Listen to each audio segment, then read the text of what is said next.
Okay? Langkah pertama yang saya lakukan adalah membentuk delivery unit. Delivery unit, kenapa tangan saya cuma 2, jam saya cuma 24, nggak bisa ditambah. Jadi saya bikin delivery unit. Delivery unit ini siapa? Profesional yang mengerti bidangnya. Namanya TGUPP. Disitulah seluruh janji itu diterjemahkan dalam bentuk program. Kemudian dipastikan oleh tim itu masuk dalam RPJMD. Kalau kita ngasihin ke jajaran gitu aja, belum tentu tuh semua janji kampanye masuk tuh di RPJMD. Siapa yang mastiin detailnya tuh? So I have this individuals monitoring. Kemudian masuk RPJMD, kemudian kita khusus Jakarta kita bikin namanya KSD, Kegiatan Strategis Daerah. Itu adalah dibuat keputusan gubernur, inilah kegiatan strategis. Lalu semuanya itu diterjemahkan dalam form pengendalian. Namanya F8K. Ini form yang orang Jakarta, Pemprov tuh kalau denger itu aduh gitu. Karena F8K itu form pengendalian. F8 forum 8 kolom. Oke. Anda dikendalikan week by week. Oke. Gubernur berjanji untuk melakukan A. Itu pengendalian ada tuh untuk nanti jadi itu barang. Saya ini mengendalikan sebuah organisasi dengan hampir 200.000 orang yang bekerja. Oke, 120.000 itu berstatus non PNS, 130, kemudian 60-an ribu itu berstatus PNS. Oke, mana mungkin saya bisa mengendalikan itu semua? Nggak bisa, satu orang harus pakai manajemen. That's the key, itu manajemen. Makanya kemudian kita susun dalam bentuk pengendalian program. Nah, dalam pengendalian program itu, seluruh program kita itu diterjemahkan di dalam takrang yang masuk dalam KPI. Dan KPI-nya masuk kepada TKD, tunjangan kinerja. You don't achieve, your pay get lower. Jadi kita bukan menambah. Anda udah gini, kenapa kok mulai begitu? DKI Jakarta itu salary-nya PNS tinggi sekali. Jadi nggak apa-apa, kita nggak mau nurunin, tapi targetnya ini. So it's not insentif ya Pak? Udah gede banget. 12-18 juta. Wow. Coba Anda bayangkan dengan angka segitu, kalau jadi wali kota berapa kira-kira?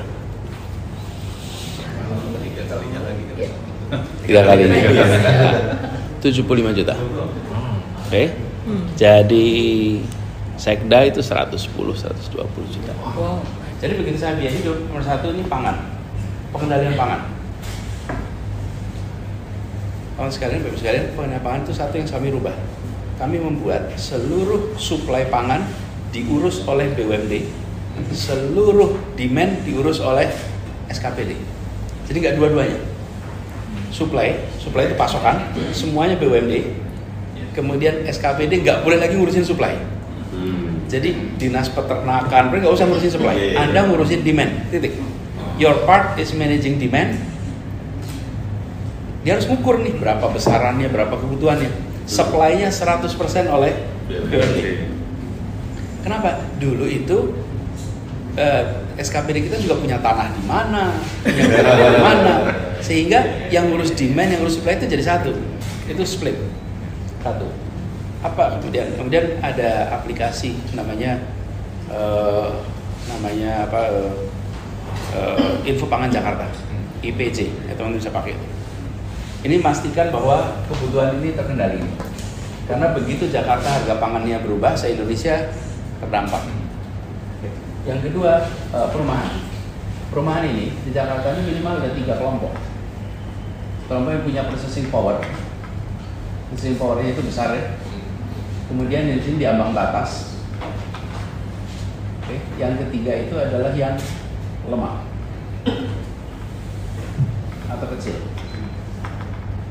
Ini strong purchasing power, ini weak purchasing power. Semuanya perlu rumah. Approach-nya apa? Untuk yang strong purchasing power, market mechanism udah menyelesaikan. Jadi kayak kita ini udah nggak perlu apa.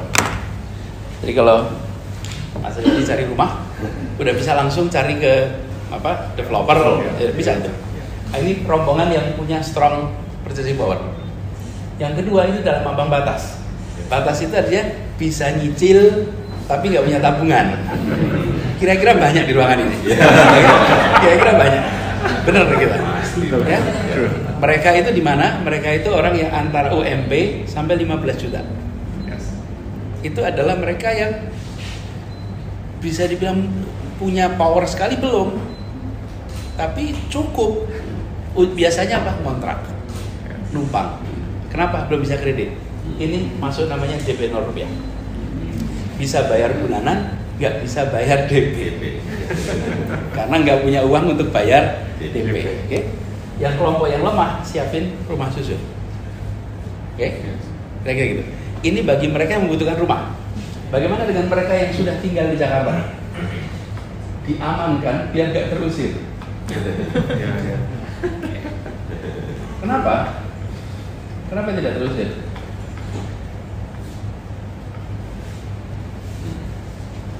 Kenapa dia harus diamankan? Ini kan bagi home seeker. Loh, saya ini gubernur ngurusin semua orang, bukan ngurusin orang yang cari rumah saja. Bagaimana dengan penduduk Jakarta? Lah fenomenanya di Jakarta pada terusir satu-satu. Kenapa terusir? Harga tanah makin mahal. Akibatnya PBB-nya mahal. Makanya saya katakan PBB itu adalah instrumen sopan untuk mengosongkan kota Jakarta dari mereka yang miskin. Itu sopan sekali cara ngosonginnya. Dengan PBB. Pernah PBB naik Jakarta 500%. Middle class silent. Middle class silent itu yang di bawah terusir. Sekarang bayangkan rumah Anda di kampung, belakang Gondang Dia, Gondang Dia, Menteng. Menteng dulu. Keren betul kan Menteng. Tapi Gondang Dia di kampung.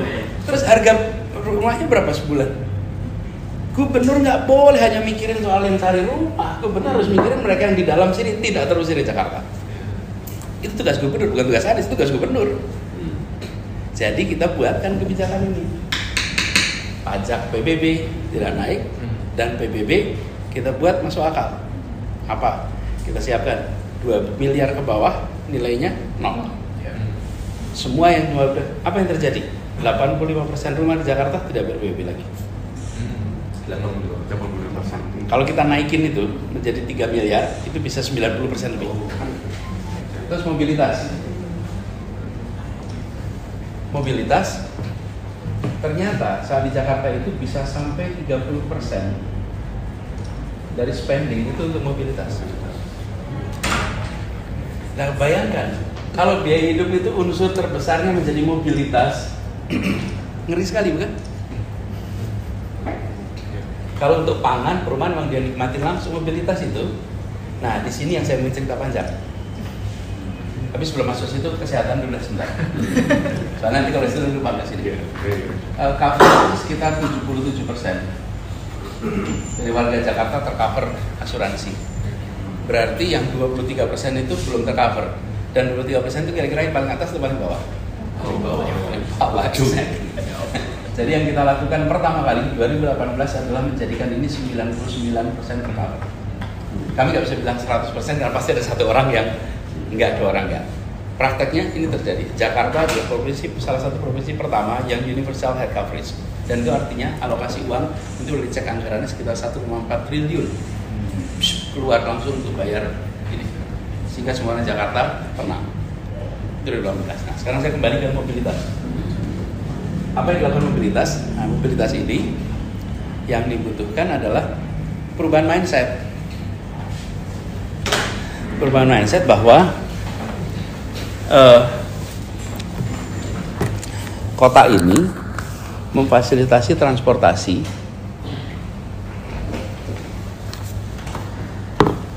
untuk semua. Yang terjadi adalah kami, pemerintah, selama bertahun-tahun, polisinya gini, kami bangun jalan, kendaraannya Anda pilih sendiri. Dan kami akan berikan subsidi BBM-nya. Kira-kira mindset kita begitu. Anda pilih sendiri mobilnya, tergantung ke daya beli Anda. Yang makmur belinya mobilnya A, yang kurang makmur B, dan lain-lain. Terus yang kurang lagi motor. That's your choice. Kami pastikan jalannya rapi.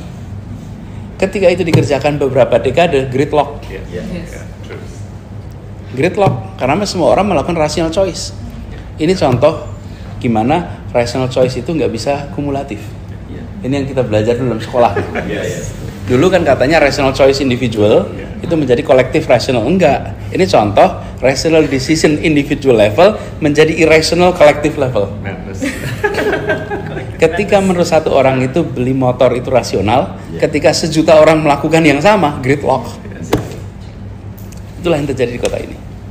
Jadi putusan kita adalah mengubah dari car oriented development menjadi transit oriented development. Sekarang public transport kita itu 82% warga Jakarta itu punya akses ke kendaraan umum. Ini contoh. Bisa ditunjukin itu jumlah sidewalk itu. Oh, sorry, sidewalk. Ini dia. Jadi pedestrian itu 240 km sidewalk terbangun, 103 km bike lane terbangun, 67 terbangun. Bukan hanya di sekitar Sudirman, tapi di seluruh Jakarta.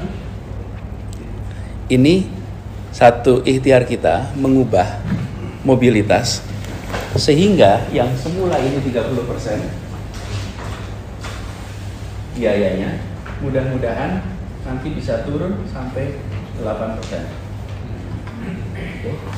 Sehingga tujuan ini biaya hidup dan mobilitas akan terpenuhi. Langkah yang kita lakukan ini inline. Jakarta itu kemudian bangun public transport untuk membantu mengurangi efek emisi rumah kaca. Kemudian kita juga punya tujuan sosiologis. Tapi sebelum masuk sosiologis saya ketemu ini dulu. Kita tunjukkan apa yang terjadi sesudah diadopsi. Yang terjadi kita bangun sebuah sistem namanya Jaklingko. Operator kendaraan umum di Jakarta itu ada banyak. Ini operator kendaraan umum. Namanya ada KWK, Metro Mini dan lain-lain. Ini semua operator. Kemudian di sini namanya penumpang.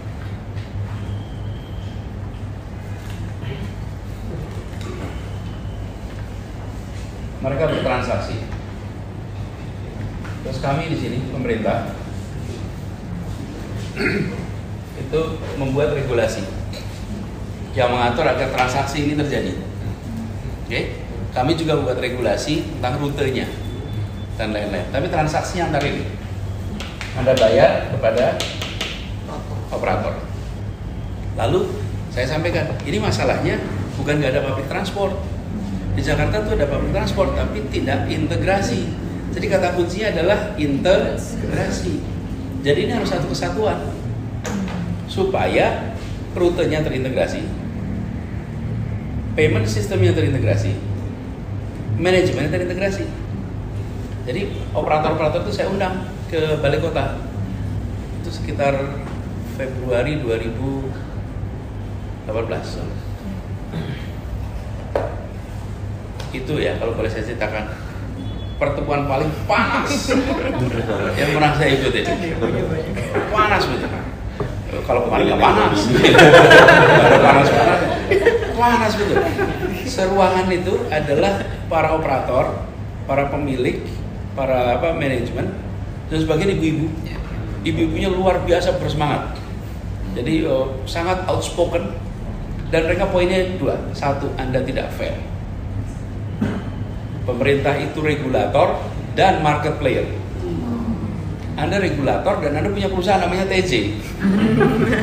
Okay? Terus Anda bikin aturan yang menguntungkan Anda. Kami semua menderita gitu. Okay? Very clear. Saya bilang paham. Jadi saya rapat itu tuh kan saya bilang saya ini sekarang ini lagi mau mulai perubahan. Jadi saya Bapak Ibu sekalian saya mau ajak kita jalan sama-sama. Tapi nomor satu saya terima kasih Anda sudah membantu memberikan public transport. Terima kasih. Dan terus mereka bilang apa? Pertama kali ada yang bilang terima kasih sama kami. Kami ini nggak berani terima kasih sama negara. Terus dan itu pertemuan pertama dengan gubernur. Kemudian yang kedua, kami akan bangun sebuah sistem, kami akan ajak Anda untuk bergabung. Sistemnya seperti ini. Nah, saya jelaskan. Ini operator semuanya, Anda kan transaksi nih. Sekarang kami mau ubah. Anda tidak usah lagi bertransaksi dengan warga, tapi bertransaksi dengan kami. Oke? Kami akan bayar jasa Anda per kilometer. Penumpangnya berapapun dibayar per kilometer. Jadi Anda nggak usah khawatir.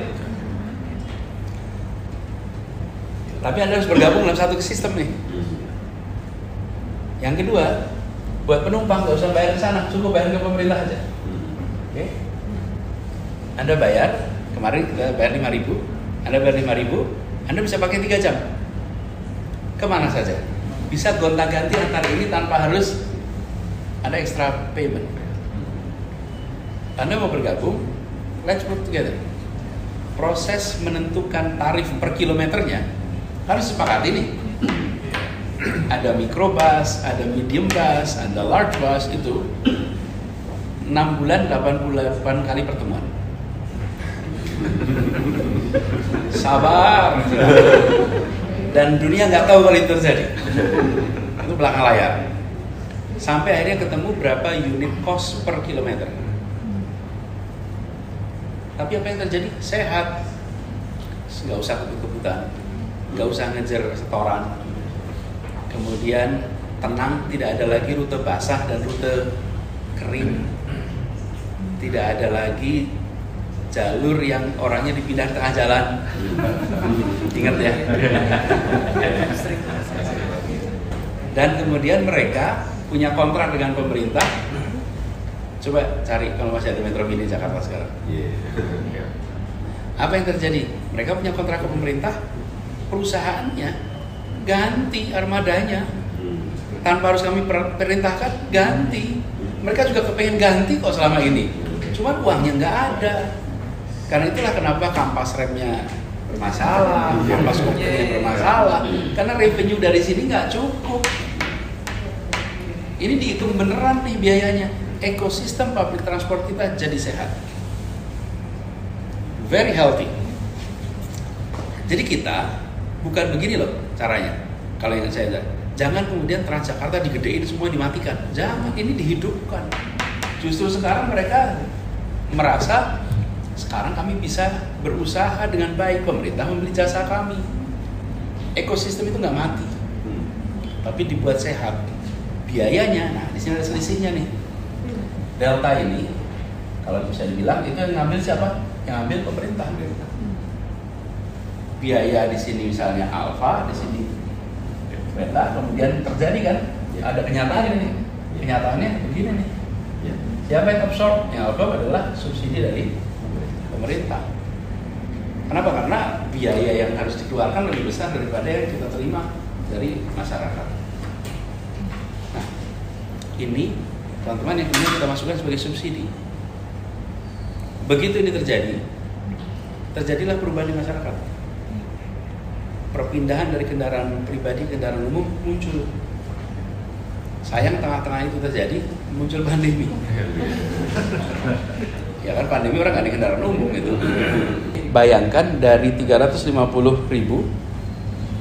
jadi 1 juta. Itu Ridership. Daily ya Pak ya? Daily. Jadi ada 1 orang sekarang yang naik 1 juta orang yang naik kendaraan umum. Nah, kita berharap by 2030 4 juta. Kalau 4 juta orang bisa naik kendaraan umum, Jakarta akan menjadi kota di mana biaya mobilitas akan murah. Terus kemudian kita turun ke level, ini adalah ranking kemacetan dunia. Kita sekarang itu kemacetannya, tingkat kemacetan kita lebih baik daripada Tokyo. Tokyo itu nomor 17 ya.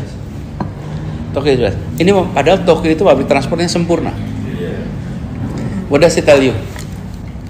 You have perfect public transport. Okay? Yet your congestion level is 17 in the world most congested.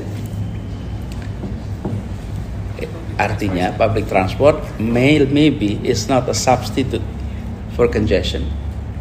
Oke. Tapi public transport memberikan apa? Certainty. Kalau naik public transport dari sini ke sini 34 menit udah pasti. Oke.